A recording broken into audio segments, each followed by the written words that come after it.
One of the weird things about nicotine, unlike other drugs like opiates, it's not intoxicating in the normal sense. People who smoke or whatever, however they use nicotine, they don't like stumble, they don't slur their words, they don't get confused, laugh a lot or things like that. So nicotine is not intoxicating. Vaping is definitely less harmful than smoking. Smokers switch to vaping completely, then their biomarker profile improves almost to the level of that of a non-smoker. Wow. Dr. Raymond, thank you so much for coming on Triangle Theory. My pleasure. I've not heard of you before, but I looked you up, and your stuff looks pretty interesting. Thank you so much. Great. With this, with our podcast, we usually want to start from the very beginning of how you got into researching tobacco and dependency on tobacco. So if you could just give us a little bit of backstory and how did you get into that, that'd be fantastic. Okay, how far back do you want me to go? Because I can go pretty far back.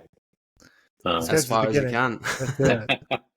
Well, when I was a child, and it's actually relevant. So I grew up I was born in 1958, if that reveals my age. I guess I'm sort of a tail end boomer. I don't consider myself to be a boomer. I'm not retired or anything, but at the time, um, my parents smoked cigarettes, and basically everyone that that my parents knew smoked cigarettes. I'm sure that the same was true in the UK. In the UK, I mean, this was like peak smoking. So that was something that it was just pervasive.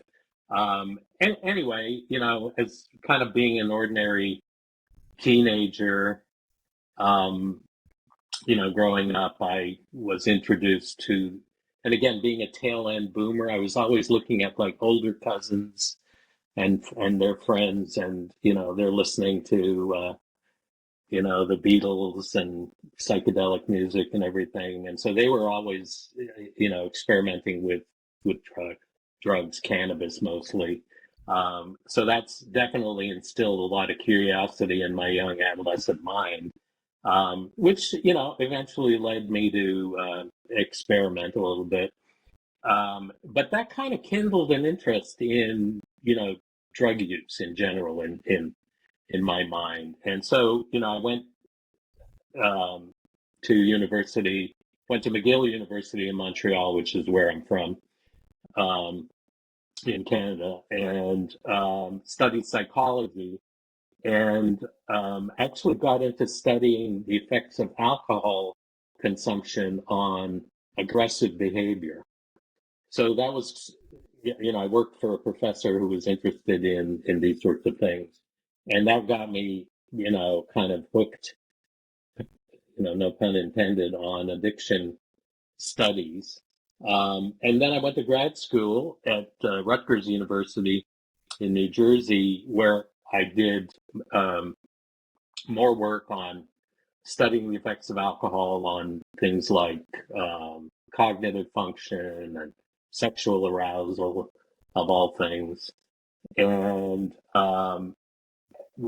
after I graduated, I went on to do an internship at Brown University, which is located in Providence, Rhode Island. Rhode Island, the smallest state in the U.S. Most people don't know where it is, but that's okay.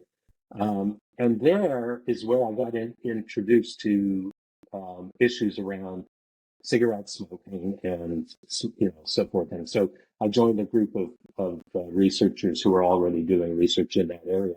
So it was just easy for me with my background to kind of just get into it. And I ended up staying at Brown for 25 years. I became a professor there in the Department of Psychiatry and Human Behavior in the medical school there. And being a faculty member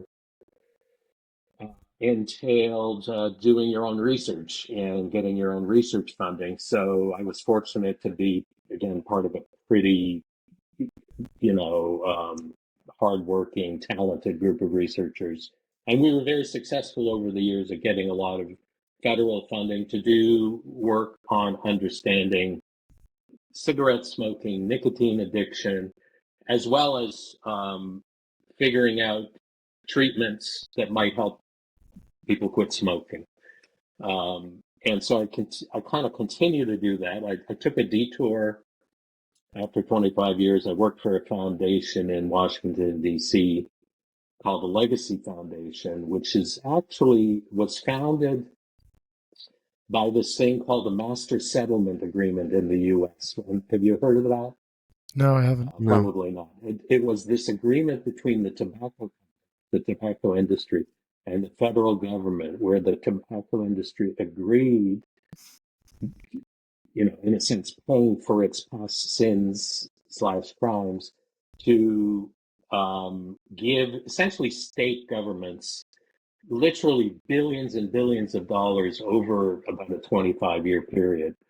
And the Master Settlement Agreement, one of the provisions was that they had to create a foundation whose focus was on preventing youth from taking up smoking, but also helping people quit smoking. So I was at that foundation for about 8 years. And then about 8 years ago, I lucked out and landed a tenured faculty position at New York University, where I kind of continue to do the same stuff. But I'm in the School of Public Health here. And so my duties also involve much more activity with students, teaching and mentoring and that sort of thing. So I don't know if that gives you enough of a sense of my background. Yeah, absolutely. You mentioned an interesting thing that you studied aggression on alcohol. Is that right? Yeah. What did you learn? What did you learn about from that? Well, the first story is that alcohol intoxication increases the probability that people will be more aggressive. We had this weird experimental setup in a laboratory at the university, and we used this thing called the bus aggression machine. Hey guys, thank you so much for making it this far into the podcast. If you have any feedback, then please let us know, as we always want to make this podcast better. So hearing from you is always a pleasure. Please subscribe to all of our platforms, get involved at Triangle Theory. If you've got any comments or if you want to share any topics that you think that me and Conrad would like to talk about, then please get involved. We'd love to hear from you. Thank you so much. Developed by this psychologist named Arnold Buss. And he was interested in studying, what are the factors that lead people to become aggressive? This was, he started this stuff not long after the end of the Second World War. So there's a lot of interest in, the Nazi Germany and, how come people, did these terrible things and so forth. But anyway, the bus aggression machine is this setup where you bring a participant in, a subject, and they sit in front of this device, and there's a screen where they're looking at a person who is being trained up in some task. And their job is to give them feedback, yes, you got it right, or you got it wrong. But the key part is they have 5 buttons that they can press, and the button presses administer an electrical shock to the person on the other side of the screen. Now, that doesn't happen, right? I mean, they're not actually administering a shock, but they think they are. Because there is someone on the other side who's a Confederate, someone who's in on it, and so forth and so on. So it turns out it's actually very believable.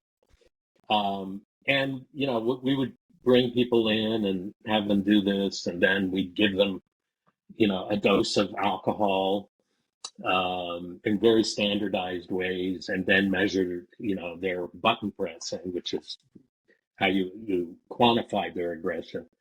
And yeah, once people became intoxicated, well, not even intoxicated, but got a buzz, they were more apt to press the buttons that delivered higher voltage shocks. or theoretically. Wow. Oh, that's fascinating. You also mentioned the fact that consuming alcohol and tobacco products in adolescence kind of changes the trajectory of your life. Could you expand on that as well, please? Yeah, so I mentioned that, cigarette smoking was pervasive. So was alcohol drinking. So I grew up at a time when, again, everybody smoked. Pretty much everybody drank. Teetotalers were, the rare exception. And so, as a kid, you become socialized into that environment. And add to that growing up in Montreal, Canada, at that time, the drinking age laws were very loose. So not only was it easy to, purchase alcohol and tobacco for that matter, but you could go into pubs, the bars, things like that, at pretty young ages without much difficulty. So that was kind of the environment I grew up in. And yeah, and you mentioned the connection between smoking and drinking, which remains true to this day. Drinking alcohol and smoking go together for various reasons, and so laws have changed now. You have smoke-free laws, even in drinking establishments. But back in the day, if you went into a pub or bar, it was a smoke-filled environment because pretty much everybody was smoking and drinking. I think they were allowing to smoke even in the airplanes as well back in the day. Yes, that's exactly right. I mean, I do remember, flying on occasion, and yeah, it was, But the funny thing was that they would have a smoking section in the airplane, right? So it'd be like the back of the plane, but it's kind of, what's the point, right? I mean, the smoke is going to circulate throughout the plane no matter what. I actually remember taking a flight. This was when I was a kid, and you could still see the ashtrays in the elbow rests for when it used to be a smoking flight. Yeah, no, absolutely. I think many planes still have them. The older planes. Yeah. I wanted to ask, in using tobacco and alcohol in adolescence and the influence that has, what kind of influence does that have for the trajectory in adult life? Good question. And people to this day continue to kind of agonize over this. And it's a much more general set of issues. It's not just alcohol, tobacco, it's, any drug. And what does it mean if kids start using things early on for their trajectories later on? The kind of the good news side of it is that the vast majority of adolescents, may have periods of use, even heavy use, during their adolescence, maybe throughout their young adulthood. But most people kind of part ways with their behaviors, over time. But it doesn't mean that there isn't, a subset who do, either continue or go on to, kind of more problematic use and things like that. And that's the object of a lot of study. It's what are all the factors that might be related to, why, what are so-called risk factors? What puts, adolescents at risk? And it's not any one thing, but it's, a combination of things. Certainly the environment that you're in, and who are your not only role models, but what's your social environment, including your family. So if your family members are smokers or drinkers, you're much more likely to engage in that behavior. Same thing with peers. and so forth. And, so there's been a lot of work on family and peer influences, and those are real. There's also been a lot of work on, biological processes which may be genetically related. And we know that for smoking, for example, and for, other drug use, there is some evidence that the genes that you inherit could put you at risk. So, it's kind of a combination of all these things that kind of move together. And also, the larger environment, what's going on in terms of regulations and restrictions and the sale of these products. How accessible are they? How costly are they? All these things go into the mix. Mm. And what is it that you've discovered about adolescent brains and how it responds to nicotine with early exposure that makes it so risky? Well, adolescent brains, gotta love them, right? We all had them, and some would argue that we still, even if we're as adults, we still have our Have them, yeah. adolescent brains lurking within.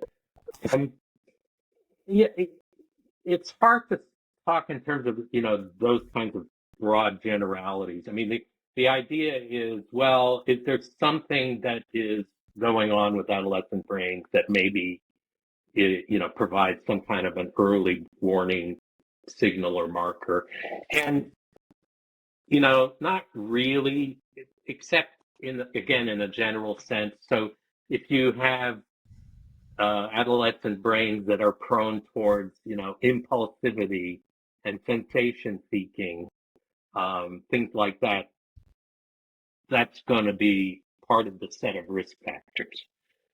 But not just, it's not necessarily specific to smoking. It's going to be, generalized to all kinds of other risky behaviors. And there are, sex differences. Males are at higher risk than females. Although, over the years, women and girls have caught up to boys for, for again, reasons that are not entirely clear. But Mm. And in terms of the patterns that you see today in young people's relationship to nicotine, especially vaping, yeah. Yeah, well, vaping, a fascinating story, and there has been and continues to be much anxiety among the public health community, parents, teachers, et cetera, et cetera. In the U.S., something interesting happened, which is you saw vaping enter the marketplace 10, 12 years ago, thereabouts. And then slowly, it started to be taken up by youth population. And then we had this peak around 2019 or so, 2019, 2020. And here in the U.S., it was a dual scare, JUUL, the one of the more popular vape products. But that curve has now dramatically declined. And we're not exactly sure why. At the same time, the cigarette smoking itself has also continued to dramatically decline. So now here in the US, not sure about the latest numbers for the UK, but we're at the lowest levels that have ever historically for cigarette smoking among youth adolescents. So,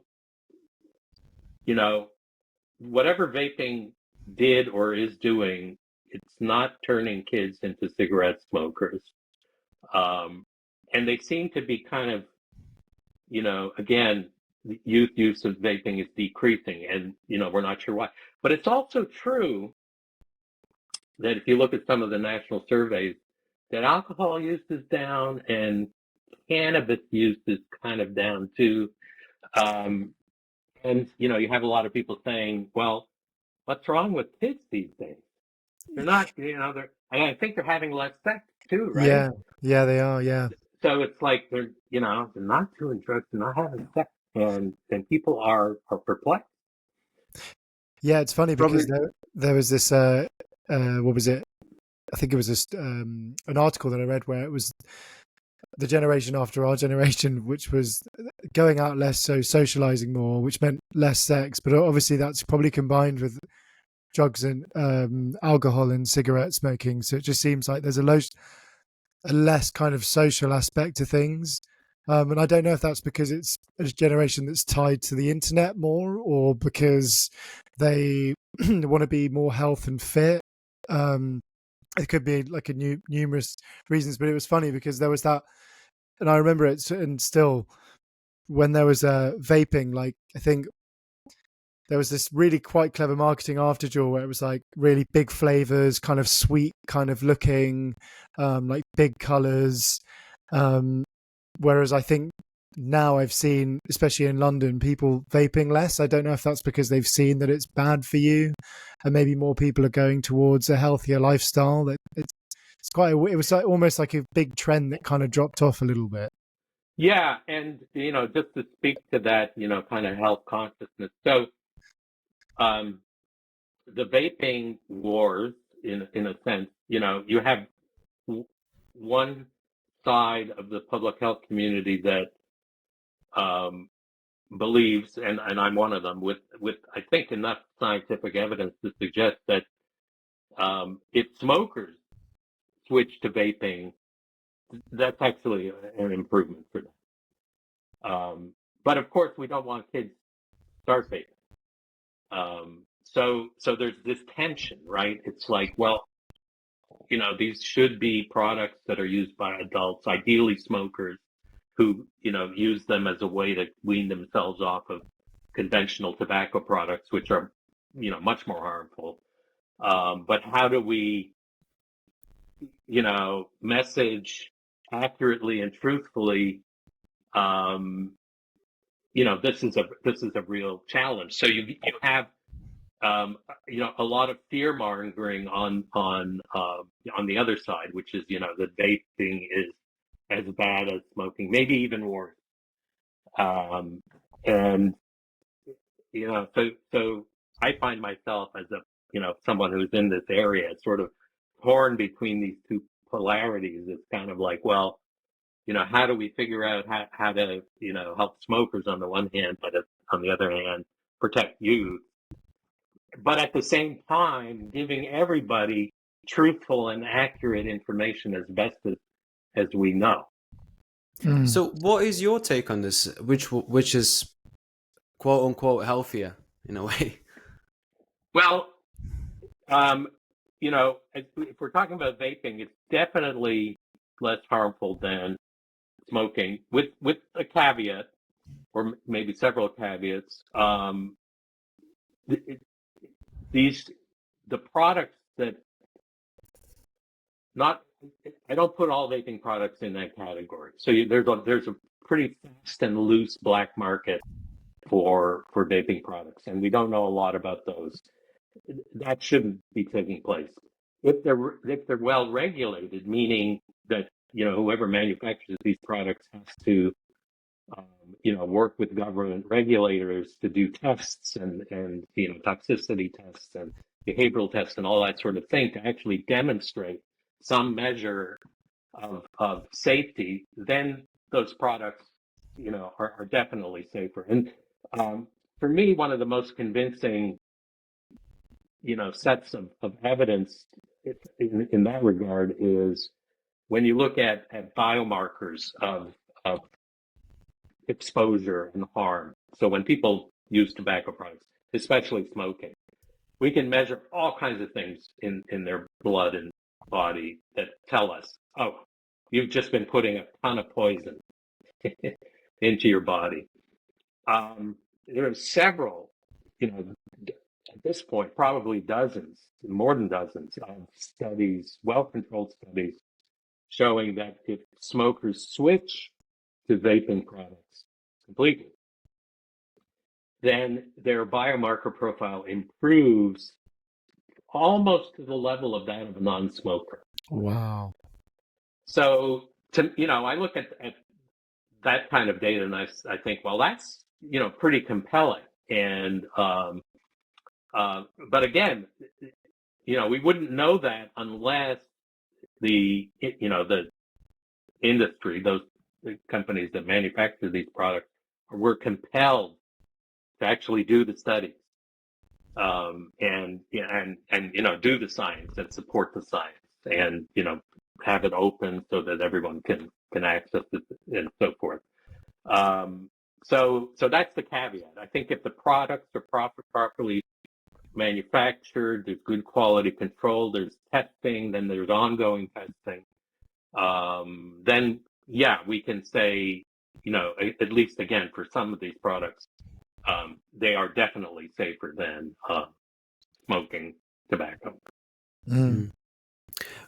What is nicotine and what it does to our brains? That's the $1 trillion question. Maybe not trillion, but certainly billions. Well, let me ask you a question. How many people use tobacco products globally? Oh, I'd say 70%. No, it's not that high, but it's well over 1 billion people. yeah. And that's everyone, including children, et cetera, et cetera. Yeah. So it's a big number. Why do people use tobacco? It's addictive. Primarily because of the nicotine. Mm. I'm talking about tobacco, but now we have nicotine that is extracted from tobacco, and vaping's one example of that. But you have all these other products, pouches, and even therapeutic products like nicotine gum and lozenges and sprays and all these things where the nicotine has been removed from the toxic byproducts. And so now humanity has more ways than ever historically to ingest nicotine. Well, why do they do that? Because nicotine does something, right? But the fascinating thing about nicotine is it does a whole bunch of things. And it acts at the level of the brain, but not exclusively at the level of the brain. So if you don't mind, I'll take a little detour into some neurophysiology. So I'm not a neurophysiologist, but you pick up this stuff as you study it. So nicotine is a molecule that is produced in the tobacco plant. It's also produced in trace quantities in other plants like tomatoes and eggplants and a few others. Not enough to really have a pronounced biological effect, but it's in different plants, primarily in tobacco. Why does the plant produce nicotine? It interferes with insects' nervous system functioning. So it's kind of like a natural insecticide. Wow. Nature developed, the tobacco plant in a way that, bugs don't like it that much. So it's evolutionary, strategy in a sense. But why do human beings like it? Well, the molecule nicotine actually mimics the activity of an endogenous neurotransmitter called acetylcholine. Have you heard of acetylcholine? I haven't, no. You heard of like dopamine and serotonin? Yeah. It's another one of the neurotransmitters in our brains and bodies. It's actually a very important neurotransmitter because it's in all of our muscles. So acetylcholine and the way the neurotransmitters work is they get released by nerve cells, and then they talk to the adjacent nerve cells chemically through these neurotransmitters. But the neurotransmitters need to lock onto the other cell, and they do that via a receptor mechanism. So you've probably heard of, neuroreceptors. And the set of neuroreceptors that acetylcholine and nicotine bind to are called nicotinic acetylcholinergic receptors. And they're in all of our muscles. Hey guys, your feedback is very important. And no, this is not an advertisement. Actually, what I'm asking from you is to leave a comment below what you liked and most importantly, what you disliked about this episode, because we can improve on the next episodes and we can make a better content for you to listen. Give us also a topics you'd like to us talking about, and we can prepare, do your research and talk about it on the next episodes. Thank you. So if you mess with the acetylcholinergic system, and actually a lot of poisons do this, you stop your heart from beating and your lungs from breathing and so forth and so on. Now, it turns out that the brain also has a ton of these neuroreceptors, nicotine acetylcholinergic receptors. What are they doing in the brain? Actually, we're not entirely sure. But like a lot of other drugs, opiates, stimulants, cannabis, we have these receptors in our brains and bodies that respond to these drugs because they bind to the the receptors, and they do all kinds of things.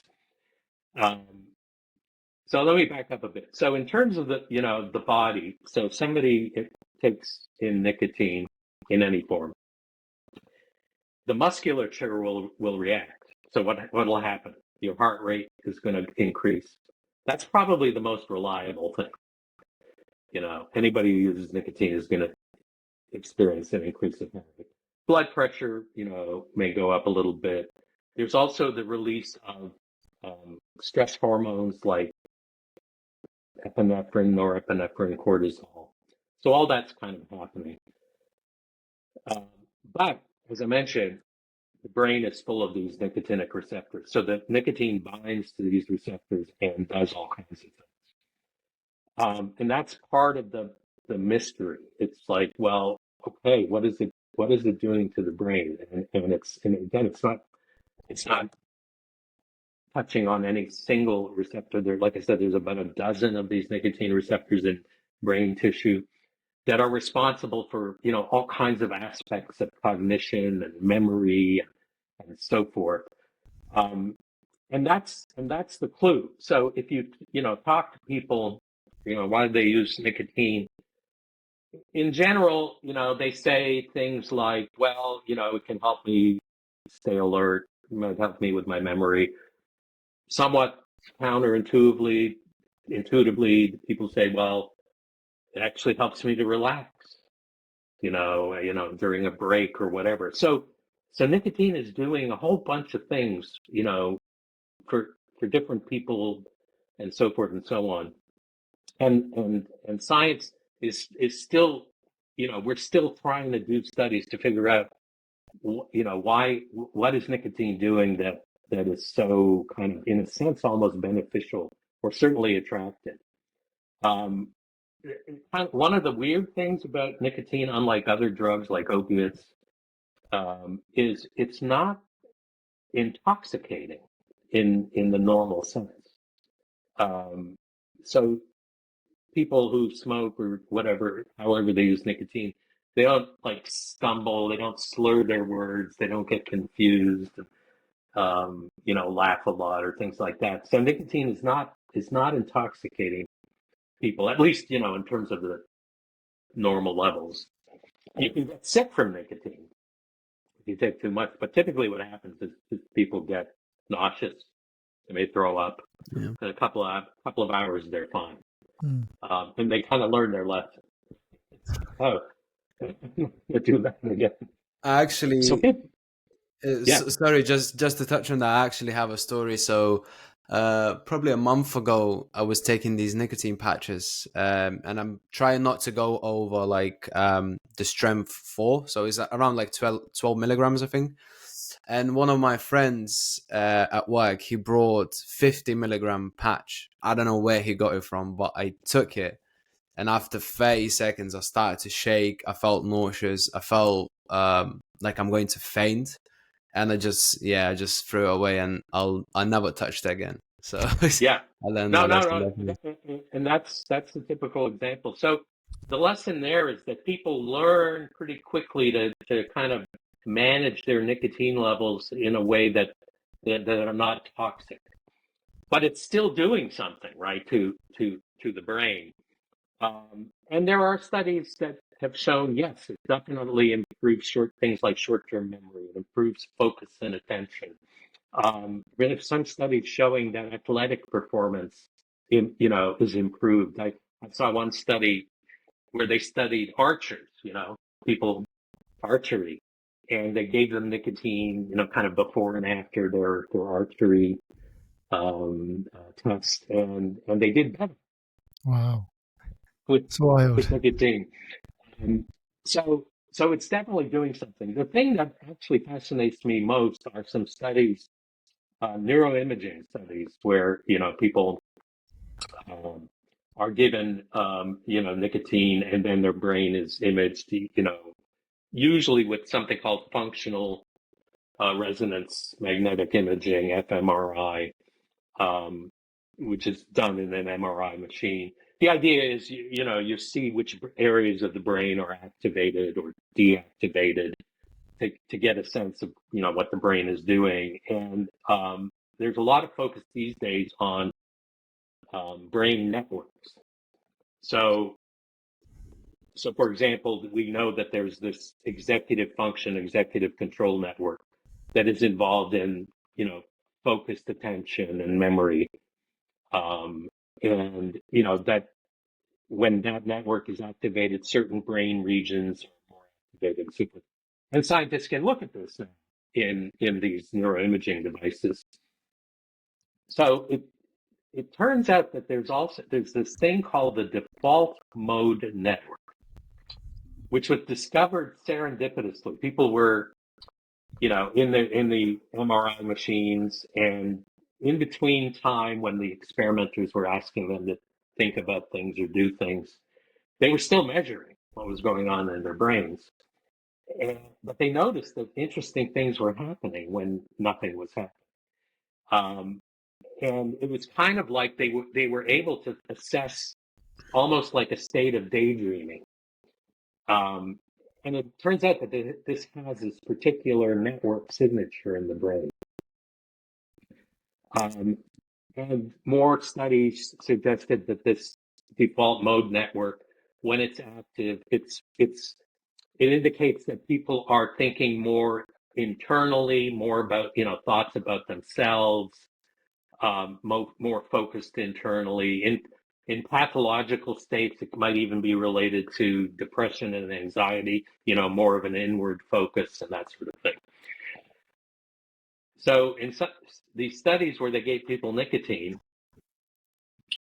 they noticed that activity in the default mode network shrunk, and activity in the executive function network increased. So, and this has been replicated now several times. And so what it suggests is that nicotine is having this profound kind of whole brain effect where it's taking people out of their self-referential, thinking network and putting them more into paying attention to the external world, etc. So if you think about a drug that would have a positive effect, that to me tells me that's a pretty profound effect if it's Yeah. taking you out of yourself and helping you focus more on, kind of other things, and maybe helping you do better at tasks that you need to do that require attention and memory and so. No, it's a very long-winded answer to your question, but I hope it gives you some feel for, again, nicotine is fascinating, and it's having these very wide-ranging, profound effects on the brain that are not at the level of intoxication, but at the level of actually, kind of, in a sense, boosting performance. So is there like an optimal amount of nicotine that you should take to actually get in that right space? Because once the nicotine wears off, I personally feel even more lethargic than before I took it. Yes. So we don't really know about specific doses, and although that would be good to investigate. But as I mentioned before, most people kind of figure out doses that work for them. So it's going to be a pretty individualized thing. But the other thing that you mentioned is the flip side, right? So you have this kind of potential set of benefits, but there's no free lunch. Meaning that people develop tolerance and withdrawal symptoms when the effects of the drug wear off. And so that's the flip side, meaning that people then, come to depend on the drug to produce these effects for them. And that can be pretty bad for some people, who, can have very bad withdrawal symptoms, and can't go, even minutes without ingesting nicotine. Back in the quote unquote glory days of smoking, and just to a much lesser extent today, it was common to see chain smokers who would light cigarettes off of the, burning stub of the one that they just finished, and just like smoke all day long, getting massive doses of nicotine. People don't have to do that anymore. And so I think it's a continuum, and again, there are going to be differences between people, probably because of things like genetic factors, how the brain is configured. Some people are going to be more sensitive to nicotine's effects than others. But,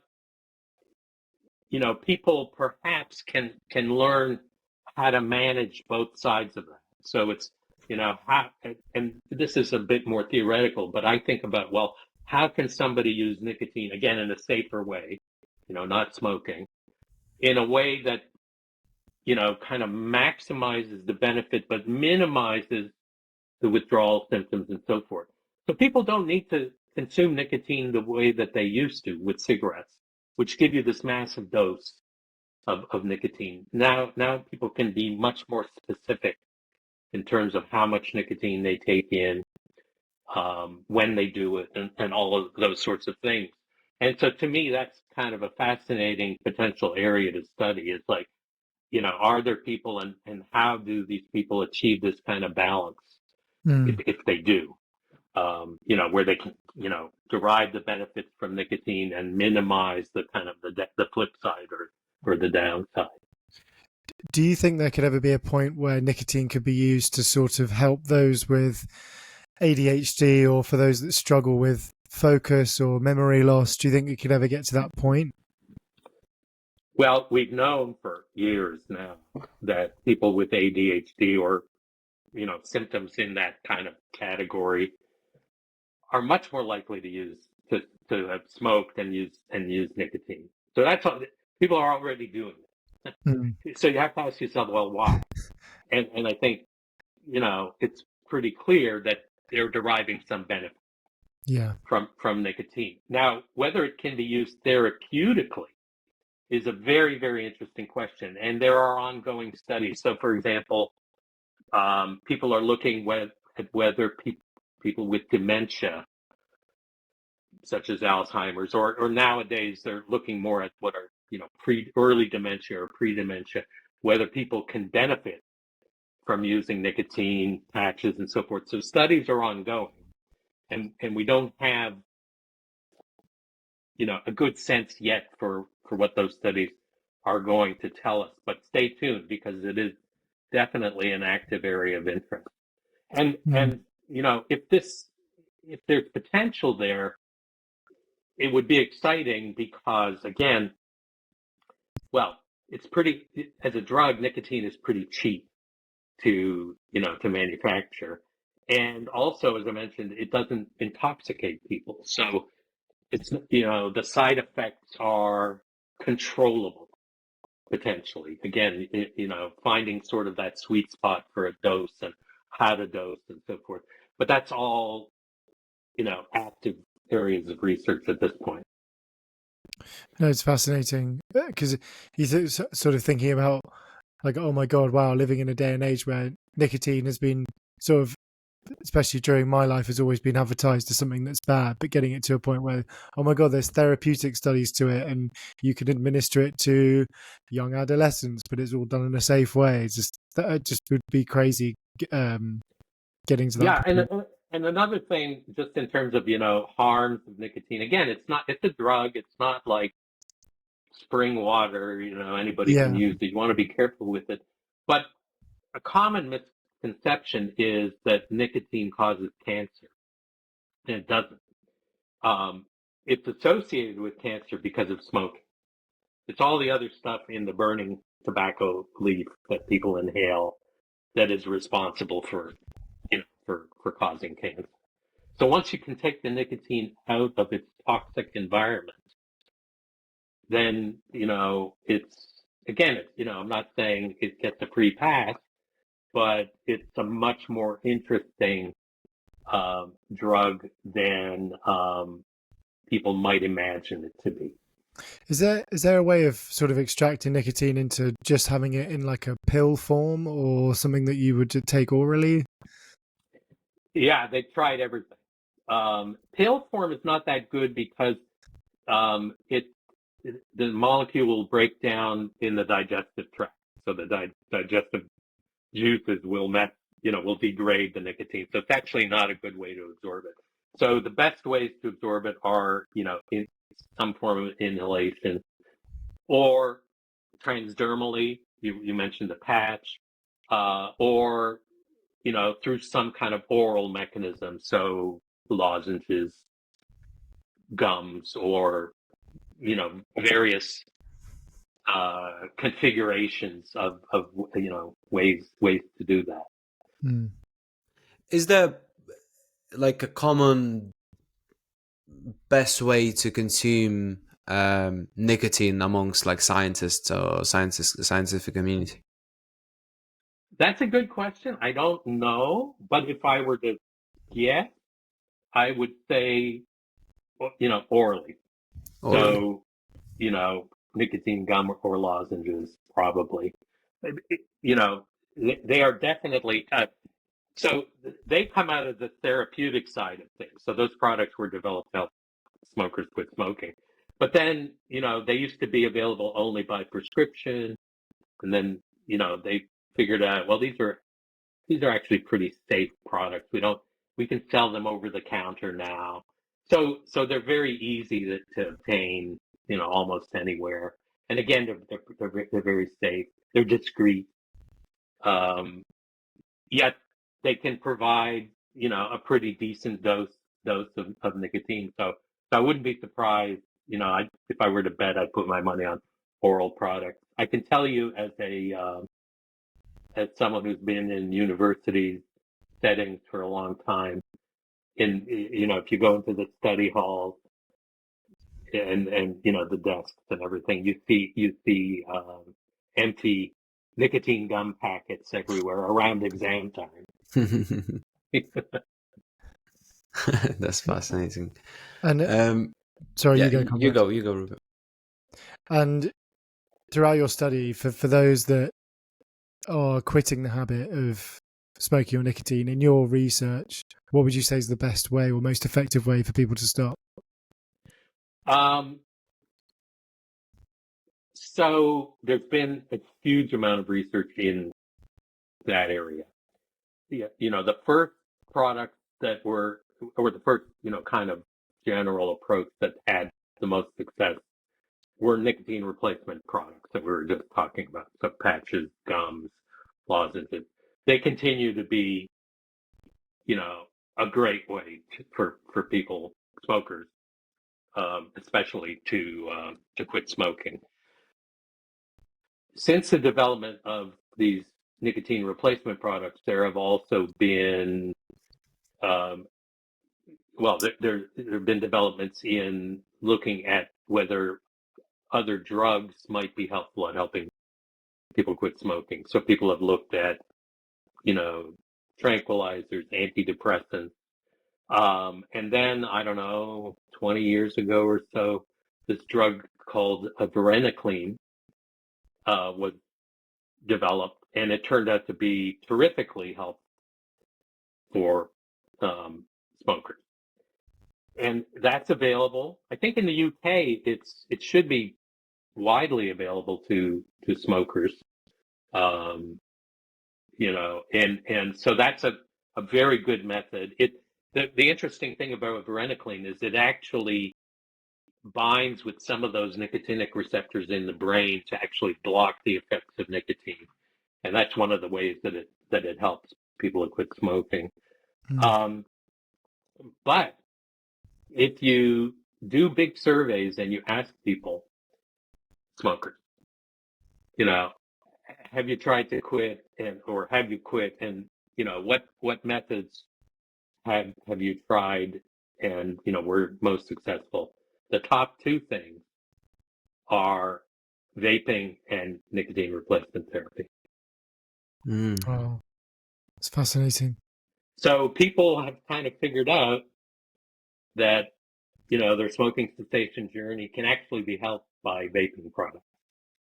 And there have also been large clinical trials testing, in fact, do you give smokers these products and give them instructions on how to use them, are they more likely to switch away from their cigarettes completely? And the evidence there is also very compelling that, yes, these, vapes can help smokers quit.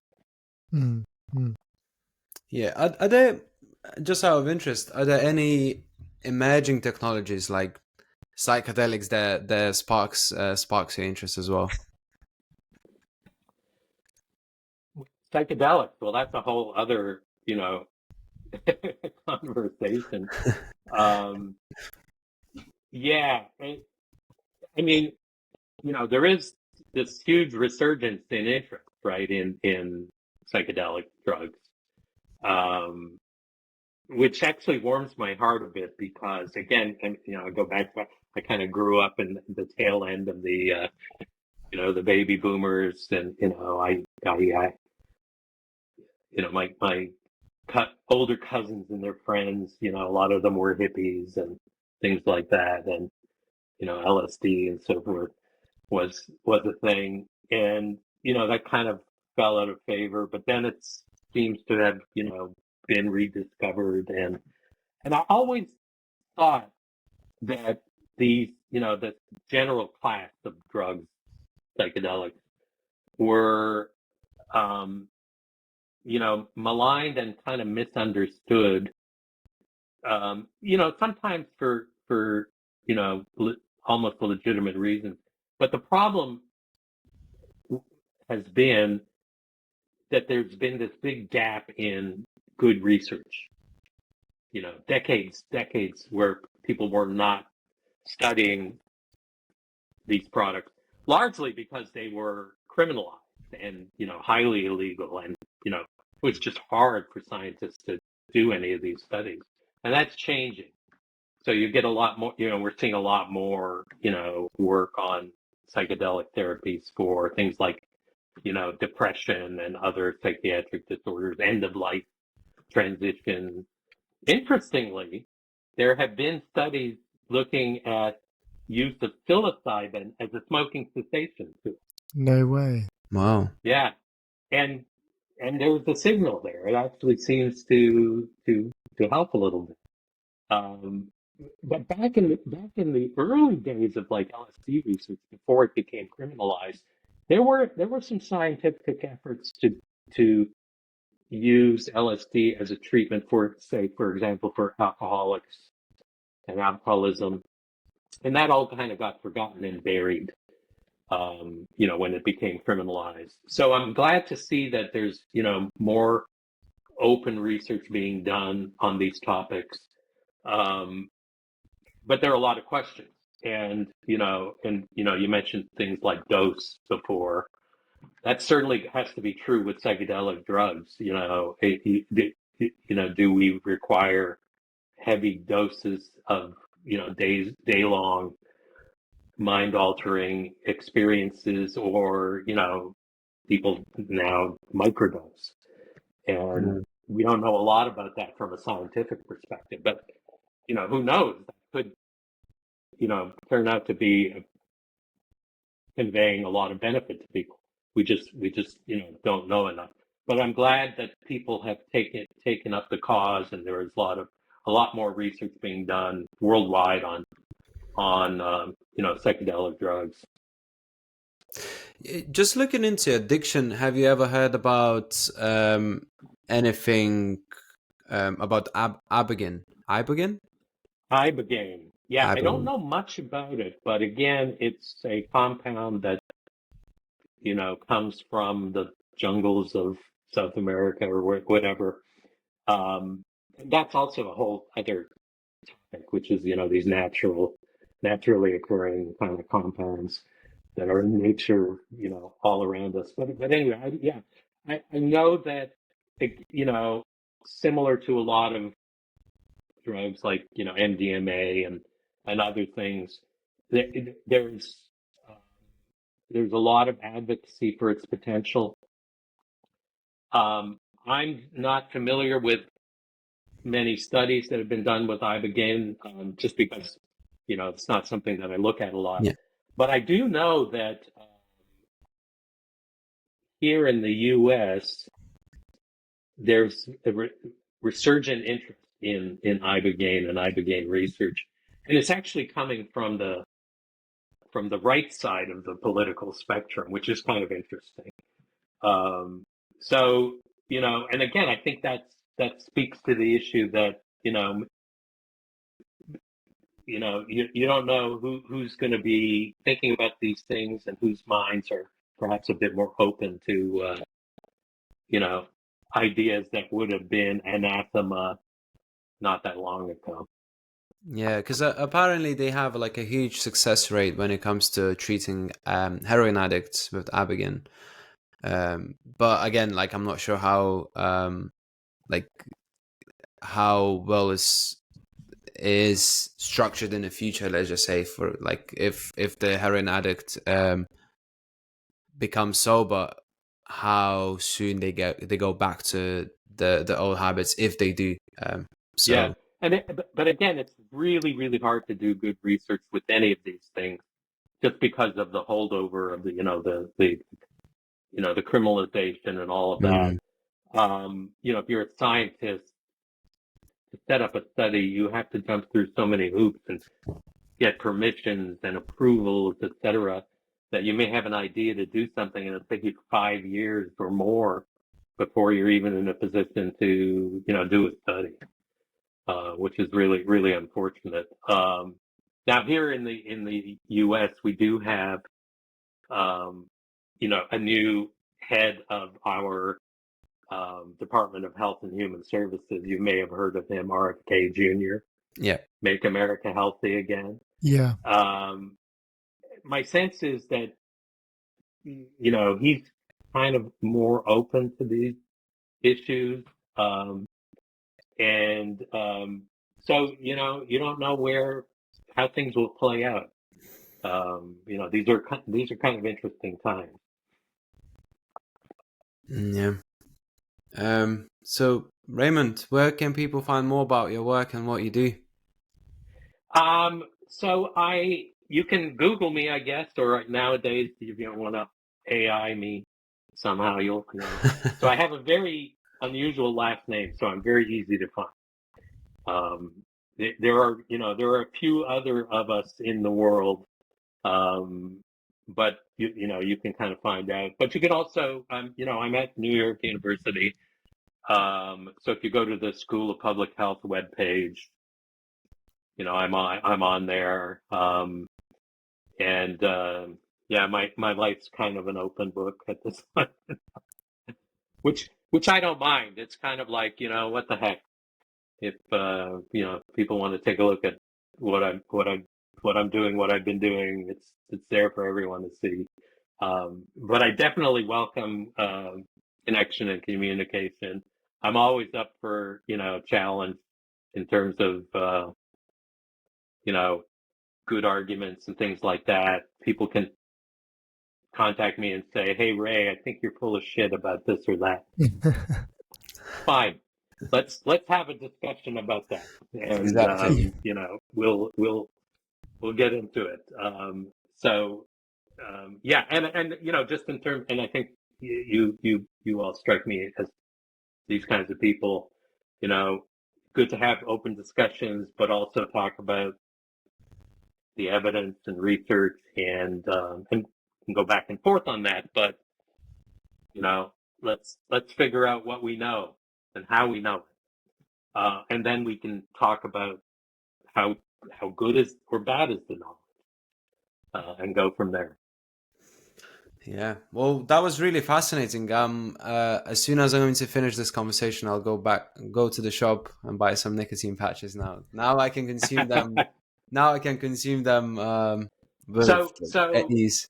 So remember, with the patch, it's kind of like you get it, and it's going to give you a steady dose over a period of several hours, 4 to 6 hours, something like that.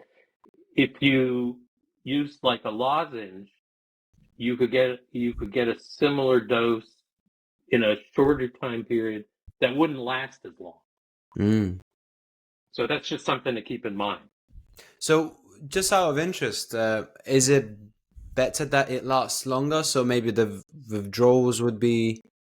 That's again an individual thing. Some people like that, and it works well for them. Other people prefer to just use it when they need it, and when some people combine the two.